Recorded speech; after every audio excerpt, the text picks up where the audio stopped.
Thus the heavens and the earth were finished, and all their vast host.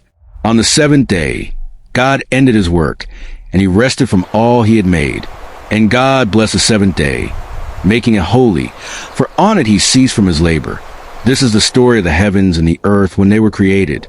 For before any shrub of the field grew upon the land, and before the rains had fallen, there was no man to till the ground. Yet a mist rose up from the earth, watering all the face of the soil.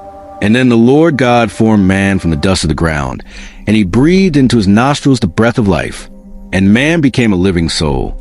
The Lord God planted a garden eastward in Eden, and there he placed a man he had formed. Out of the ground he made every tree to grow, trees pleasant to the sight and good for food. In the midst of the garden stood the tree of life, and the tree of the knowledge of good and evil. From Eden flowed a river that watered the garden, and from there divided into four heads. The first was Pishon, winding to the land of Havilah, where there is gold, and the gold of that land is good.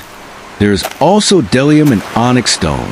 The second river was Gin, encircling the whole land of Cush. The third was Tigris, flowing east of Assyria.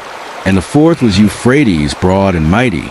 And the Lord God took the man, and set him in the garden to work it and to guard it. Then the Lord commanded him, saying, You may eat freely from every tree of the garden, but the tree of the knowledge of good and evil you shall not eat, for on the day you eat of it you shall surely die. Then the Lord God said, It is not good for man to be alone. I will make a helper suitable for him. Out of the ground the Lord God formed every beast of the field and every bird of the air, and brought them to man to see what he would call them. And whatever the man called each creature, that was its name. The man gave names to all cattle, to the birds of the air, and to every beast of the field. But for Adam no helper was found that was suitable. So the Lord God caused a deep sleep to fall upon the man, and while he slept, he took one of his ribs and closed the flesh in its place. From the rib the Lord God fashioned a woman, and brought her to the man. And the man said, This is now bone of my bones, and flesh of my flesh. She shall be called woman, for she was taken out of man.